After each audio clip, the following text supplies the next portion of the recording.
가이사라 빌립보 판신전 앞에 선 예수님, 우상 앞에 마음 심령을 빼앗긴 수많은 사람들이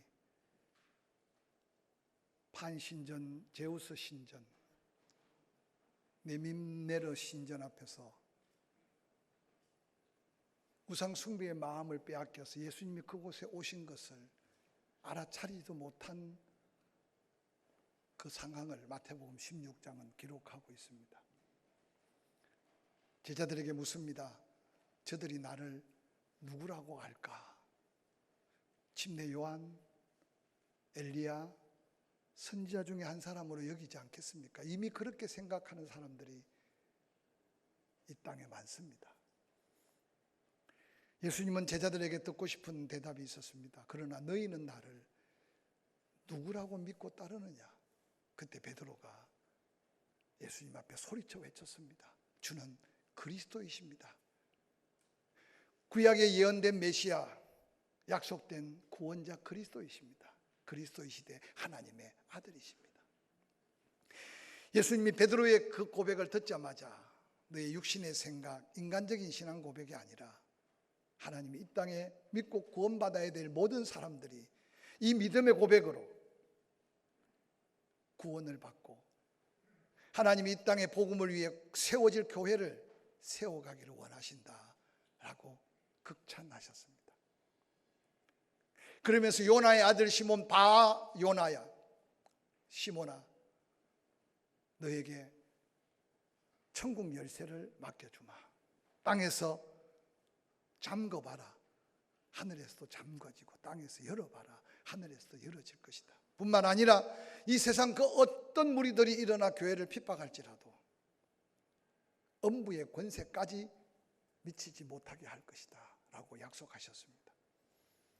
기억하십시오. 내가 믿는 예수, 우리 가족이 믿는 예수, 이곳에 모여진 믿음의 공동체, 예수님은 말씀하셨습니다. 두세 사람이 내 이름으로 모인 곳에 내가 그들과 함께 하실 것이라고. 하나님이 약속한 이스라엘 백성들, 가나안 땅을 5년 동안 전쟁을 마치고 약속한 지파대로 땅을 다 분배했습니다. 그들은 안식 아닌 안식을 경험해 가면서 세월이 지나갑니다. 어느 날 가나안 족속들 딸과 통혼하기 시작하고 가나안 족속들이 믿는 신들의 마음을 빼앗기기 시작합니다. 여호수아가 각지에 흩어져 있는 지파의 지도자들을 불러놓고 그들에게 경고합니다. 하나님의 약속대로 순종하면 복이 되지만 하나님을 버리거나 떠나고 우상에게 다가가면 하나님의 심판과 저주가 있을 것을 말씀하시면서 너희들이 강저편 애굽 사람들이 섬기던 그 신 알지 않느냐? 또한 이 땅에서 가나안 족속들이 섬기는 신을 너희들이 가까이 하고 있지 않느냐? 오늘 결정해라. 오직 나와 내 집은 여호와만 섬기겠다고 선포합니다. 여호수아의 죽음 직전 외치는 외침 앞에 모든 이스라엘 12지파 지도자들은 우리도 여호와만 섬기겠다고 고백합니다. 그러나 역사가 지나갈수록 그들은 범죄했고 하나님의 구원은 미루어져 가기만 시작했습니다. 400년 말라기가 하나님의 말씀을 선포한 이후 영적 암흑기가 그쳐질 때 놀랍게도 베들레헴 고을에 너 작을지라도 하나님이 약속한 구원자, 그 이름을 예수, 그 이름을 임마누엘이라고 하리라고 한 다윗의 자손의 씨를 통해 바로 예수 그리스도가 이 땅에 탄생합니다. 예수님이 공생애를 들어가면서 천국 복음을 전할 때 놀랍게도 그렇게도 하나님의 은혜를 입었다는 선민 유대인들, 그 가운데 종교 지도자들, 그들은 믿을 수가 없었습니다. 요한복음 3장 1절은 그들은 영접지 아니했다. 그러나 누구든지 영접하기만 하면, 그 이름을 믿기만 하면 하나님의 자녀가 되는 특권을 누리게 될 것이라고 약속하셨습니다. 믿지 못한 그들은 예수 그리스도를 십자가에 못 박았습니다. 예수님은 말씀하신 대로 부활하셨습니다. 이제 마지막 성천하기 전에 그 제자들에게 유언같이 남긴 위로의 말씀은 너희는 마음에 근심하지 말아라. 하나님을 믿으니 또 나를 믿어라. 내 아버지 집에 거할 거처가 많다. 내가 너희를 위하여 천국의 거처를 준비하면 개인의 종말 죽음이든지 인류의 종말이 다가올 때 나 있는 곳에 너희도 있게 하리라고 약속해 주셨습니다. 예수 그리스도께서 성천하신 후에 제자들은 잊었던 약속을 기억하고 예루살렘을 떠나지 말아라, 약속한 성령을 기다려라. 그들은 마가다락방에서 전혀 기도하기에 힘쓸 때 오순절 날이 이름에 그곳에 임한 성령은 모두를 변화시켜 놓았습니다. 성령 받은 베드로는 이전의 베드로가 아니었습니다. 한번 복음을 전하면 3,000명이 회개하고 침례를 받고, 예루살렘 교회는 성령 충만한 교회, 날마다 구원받는 자가 더한 교회. 그래서 오늘날 교회 부흥을 꿈꿀 때는 예루살렘 교회 역사하신 성령을 기대하고 그 은혜를 사모하며 하나님 앞에 간구할 때가 얼마나 많은지 모릅니다. 성령 받은 제자들은 뛰쳐나갔고 그들이 정하는 복음은 기적과 표적, 이적이 나타납니다. 종교 지도자들은 통회하며 믿고 돌이키기보다는 그들이 가지고 있는 전통적 종교관, 그 율법에 매여서 놀랍게도 그들이 예수 그리스도를 핍박하기 시작합니다. 오늘 그 가운데 등장하는 인물이 바로 사울이라는 청년. 그렇게 뜨겁고 성령 충만하고 은혜 충만한 예루살렘 교회가 한순간에 초토화가 되어버립니다. 여러분은 사울을 얼마나 이해하고 알고 있습니까? 사도행전 22장 3절에 바울 되었던 사울이 자기의 과거를 그렇게 소개합니다. 나는 유대인으로서 길리기아 다소에서 태어났다라고 말합니다. 많은 성경학자들이 사울의 출생을 주후 1년, 즉 AD 1년으로 추측합니다. 사울이 태어난 다소는 역사적인 도시입니다. BC 800년경 아수르의 살만 에셀이 그가 짓밟고 정복한 나라들, 도시들을 기록하는데 놀랍게도 BC 800년 전에 이 다소라는 도시가 기록된 걸 보면 그 도시가 얼마나 오래된 전통을 가진 도시인지 알 수 있을 겁니다. 특별히 빌립보서 3장 5절에 훗날 바울은 자기를 고백하기를 나는 8일 만에 할례를 받고 이스라엘 족속이요 베냐민 지파에 속했다고 말합니다. 길리기아 다소에 출생한 근 집안에 대해서 알 바는 없지만 제롬이라는 한 학자가 전성에 전해준 내용은 사울의 부모들은 갈릴리 마을에 이 기사랄이라고 하는 조그마한 마을이 있는데 그곳에 살다가 로마 군대가 팔레스타인을 완전히 폐허로 만들 때 다소로 피난 가서 그곳에서 사울을 낳았다고 전해지고 있습니다. 로마의 지배 속에 있던 다소에서 태어났기에 또 그 부모들이 부유한 삶을 살았기에 사울은 자연적으로 로마 시민권을 취득하게 되었습니다. 뿐만 아니라 그가 비록 팔레스타인 땅을 벗어나 다소에 살지만 베냐민 지파의 혈통을 가져서 부모들이 그 이름을 사울이라고 지었던 것은 12지파 중에 바로 베냐민 지파에서 그 지파가 존경할 만한 왕 사울이 출생했기 때문에 아마 그 부모가 그 지파에서 가장 존경받을 만한 위대한 인물 사울 왕과 같은 인물이 되라고 이름을 사울이라고 지었지 않았나 추측해 봅니다. 사도행전 7장 57절 58절은 이렇게 소개합니다. 그들이 큰 소리를 지르며 귀를 막고 일제히 그에게 달려들어 성 밖으로 내치고 돌로 칠세 정인들이 옷을 벗어 사울이라는 청년의 발 앞에 두었다라고 말합니다. 이게 무슨 뜻이냐? 스데반이 전한 복음이 얼마나 성령의 강력한 역사였으면 온 예루살렘 거민들 마음에 충격을 주었습니다. 회개할 기회도 놓쳐버린 그들이 일제히 돌을 들어서 바로 양의 문, 사자문 문 밖에 성문 밖에 스데반을 내치고 그곳에서 돌을 쳐서 스데반을 죽이는 현장이 그대로 소개됩니다. 놀랍게도 그 가운데 사울이라는 청년은 뒤에서 배후에 그 모든 예루살렘 거민을 조정하면서 오늘날 말하면 죽여라 내가 책임진다, 죽여라 내가 모든 것을 법적으로 보장한다. 여러분 당시에 예루살렘에서 존중받았던 사울의 말은 강분한 예루살렘 거민들에게는 폭도로 변하게 되었습니다. 완악한 사울, 스데반의 순교 이후에 사도행전 8장은 스데반의 일로 온 예루살렘 교회는 사울 한 사람의 핍박 때문에 두려워서 흩어지기 시작합니다. 영적인 배후에 하나님의 섭리도 있지만 얼마나 포악하게 예루살렘 교회를 박해했는지 모릅니다. 사도 바울이 훗날 변화받고 난 다음 자신을 고백하는 말씀이 디모데전서 1장 13절에 이렇게 기록하고 있습니다. 내가 전에는 비방자였다, 박해자였다, 폭행자였다. 그러나 긍휼을 입은 것은 내가 믿지 아니할 때 알지 못하고 행했기 때문이다. 디모데전서 1장 14절 우리 주의 은혜가 그리스도 예수 안에 있는 믿음과 사랑과 함께 넘치도록 풍성하게 내게 임했다. 15절 미쁘다 모든 사람이 받을 만한 이 말이요 그리스도 예수께서 죄인을 구원하시려고 세상에 임하셨다 하였도다. 나는 그 많은 죄인 중에 괴수였다 라고 자신의 과거의 모습을 고백하고 있습니다. 비방자요, 박해자요, 폭행자고 모든 구원받아야 될 죄인 중에 가장 악한 죄인이라고 스스로 고백하는 사울의 모습, 바울의 고백을 한번 상상해 보시기 바랍니다. 훗날 사도행전 22장 그가 수많은 로마 관원들과 종교 지도자들 앞에 외쳤던 그의 외침 속에 그의 복음 전도가 이전에 경험했던 사도행전 9장에 다메섹에서 만난 부활하신 예수 그리스도를 간증하고 있습니다.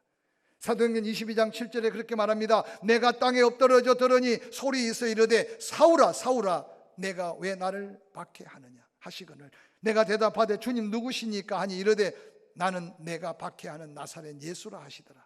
나와 함께 있는 사람들의 빛을 보면서도 나에게 말씀하신 이의 소리는 듣지 못하더라. 내가 이르되 주님 무엇을 하리이까.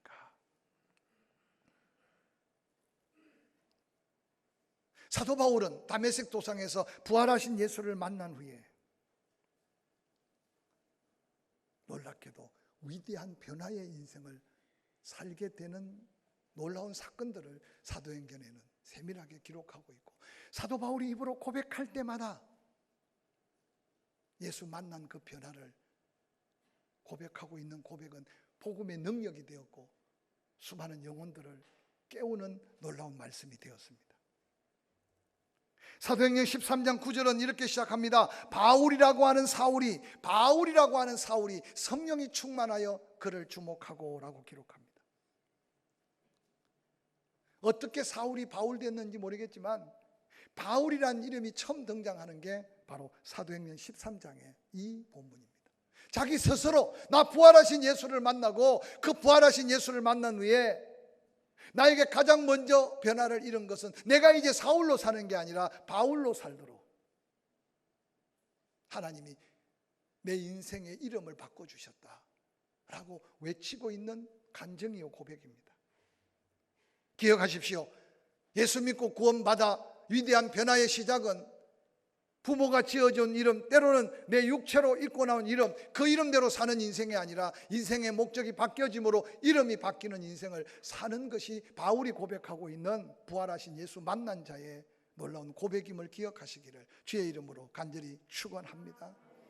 사도행전 9장 15절은 이렇게 기록합니다. 주께서 이르시되 가라.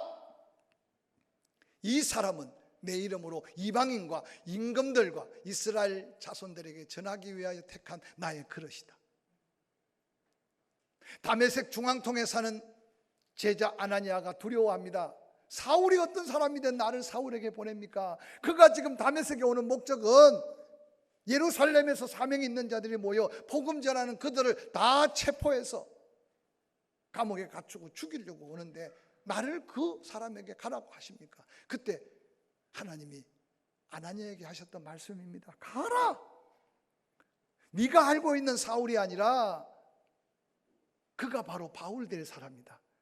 그를 통해 이방인들에게 복음을 전하고 다 두려워 벌벌 떠는 임금들에게 복음을 전하고 전에도 강박해서 듣지 않는 이스라엘 족속들에게 복음을 전하기 위해서 택한 나의 그릇이라고 말씀하셨습니다. 소문난 사울, 세상 사람들이 아는 사울, 핍박자 사울이 아니라 그를 부활하신 예수님이 만나주신 것은 그를 통해 이루실 하나님의 영광스러운 그 뜻이 있기를 하나님은 아셨습니다.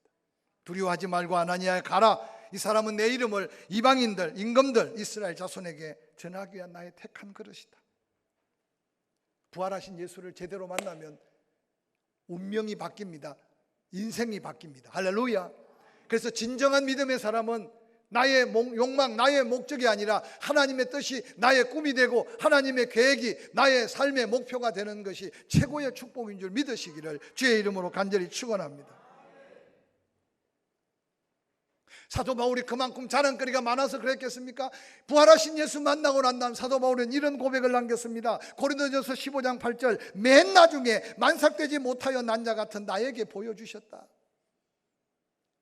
그가 이전에 스펙을 쌓아서 로마 시민권, 가말리아 문화에서 최고의 학문, 베냐민 지파 사람으로서 율법에 흠이 없는 바리새파 중에 바리새파, 가정에는 부유한 부모의 배경, 그것이 인생의 승리의 비곡, 성공의 비결인 줄 알았습니다. 그런데 부활하신 예수를 만나고 나니 그 모든 것이 다 의미 없는 것을 깨달았습니다. 그러면서 고백하기를 부활하신 예수를 12제자들이 만났다. 500년 믿음의 사람들이 만났다. 그들이 만난 부활하신 예수는 그들의 믿음으로 만났다. 그런데 내가 만난 부활하신 예수는 나는 온전치 못한 만삭되지 못하여 난 자 내게도 그 같은 은혜를 주셨다. 내가 부활하신 예수를 만났다면 이 땅에 부활하신 예수를 만나지 못할 사람은 하나도 없다. 이게 오늘 사도 바울의 은혜 받은 자의 고백입니다. 함께 읽었던 본문 속에 베스도 총독 앞에 복음을 전하는 담대한 사도 바울, 거기에 모여있는 수많은 유대 종교 지도자들 손가락질하고 비방합니다. 그런데 사도 바울은 사도행전 26장 25절에 바울이 가로되 베스도 각하여 내가 미친 것이 아니요 참되고 정신을 차린 말을 합니다. 베스도는 사울에게 연민의 마음이 있었어요. 그 바울에게 뭔가 마음이 끌렸어요.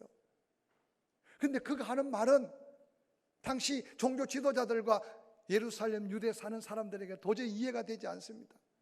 그래서 베스도가 안타까워서 너가 남다른 지식을 가지고 남다른 뭔가 경험을 하고 남다른 스펙을 쌓았다더니 그 복잡한 여러 가지 이론들이 너를 미치게 한 거 아니냐고 베스도가 안타깝게 바울을 향하여 말합니다. 그때 바울이 말합니다. 내가 미친 게 아닙니다. 참되고 정신이 온전합니다.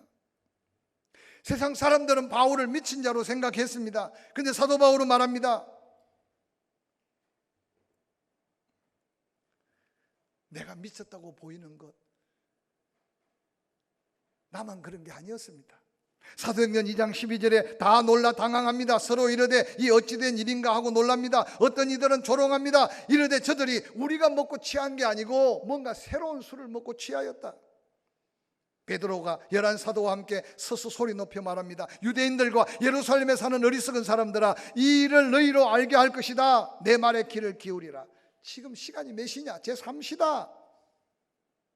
유대 3시는 6시간을 보태면 이제 오전 9시인데 이 시간에 술 먹고 취한 사람이 어디 있냐? 너희들이 생각한 것처럼 이상한 걸 먹고 취한 게 아니다.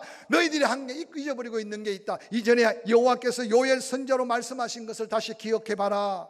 하나님이 말씀하셨다. 약속하셨다. 말세에 내가 내 영을 모든 육체에게 부어주게 된다. 너희 자녀들은 예언하고 너희 젊은이들은 환상을 보고 너희 늙은이는 꿈을 꾸게 할 거라고 하지 않았느냐. 바로 그 성령이 오늘 이 자리에 있는 이들에게 임한 것이라고 외쳤습니다. 부활하신 예수 만나 변화받은 사도 바울 이렇게 외칩니다. 빌립보서 3장 7절 무엇이든지 내게 유익하던 것을 내가 그리스도를 위하여 다 해로 여길 뿐더러 또한 모든 것을 해로 여김은 내 주 예수 그리스도를 아는 지식이 가장 고상하기 때문이다. 내가 그를 위하여 모든 것을 잃어버리고 배설물로 여기면 그리스도를 알아가면 알아갈수록, 아니 내가 하나를 버리고 둘을 버리면 버릴수록 내 안에 예수 그리스도의 은혜가 더 새롭다. 그렇게 고백하고 있습니다. 훗날 고린도 교회를 향하여 사도 바울은 이렇게 외칩니다. 고린도후서 5장 13절, 우리가 만일 미쳐서도 하나님을 위한 것이고 정신이 온전하여도 너희를 위한 것이다. 그리스도의 사랑이 우리를 강건한다. 우리가 생각하기를 한 사람이 모든 사람을 대신하여 죽었은즉 모든 사람이 죽은 것이다. 진정 십자가에 예수와 함께 죽었다면 그 모든 사람을 대신하여 죽으신 살아있는 자들로 하여금 다시는 그 자신을 위해 살지 않고 자기를 위해 죽으신 예수를 위해 사는 것이 마땅하지 않냐. 그러므로 우리가 이제부터 어떤 사람도 육신을 따라 살지 않기를 원한다. 우리가 그리스도도 육신을 따라 알았으나 이제부터는 그같이 알지 않기를 원한다. 5장 17절, 그런즉 누구든지 부활하신 예수 믿고 그 그리스도 안에 있는 사람은 새로운 피조물이다. 이전 것은 지나갔다. 보라, 새 것이 되었다. 이 놀라운 변화를 경험한 사도 바울, 사도행전 26장 29절에 바울이 이르되 말이 적으나 많으나 당신뿐만 아니라 베스도여 그대뿐만 아니라 종교 지도자들이여 그대들뿐만 아니라 내 말을 듣는 예루살렘의 모든 거민들 이스라엘 백성들아, 내가 이렇게 당신들 앞에 결박된 것 외에 다 나와 같이 되기를 원한다고 당당하게 외치고 있습니다. 사도행전 20장 22절, 바울이 에베소 장로들 앞에 밀레도에서 마지막 고백을 하면서 고백했던 고백입니다. 사도행전 20장 22절, 보라 이제 나는 성령에 매여 너희들이 그렇게 걱정하는 예루살렘에 가면 체포되고 당장 죽는다고 하지만 그곳에서 어떤 행벌 어떤 고난이 닥치더라도 나는 알지 못한다. 23절, 오직 성령이 각 성에서 내게 정언하고 결박과 환난이 나를 기다린다는 소리를 들었으나 24절 다 함께 읽어볼까요? 시작. 내가 달려갈 길과 주 예수께 받은 사명 곧 하나님의 은혜의 복음을 정언하는 일에 마치려 하면은 나의 생명 조금도 귀한 것으로 여기지 않겠다. 너무 생소한 사도 바울의 고백 아닙니까? 말씀을 마무리하려고 합니다.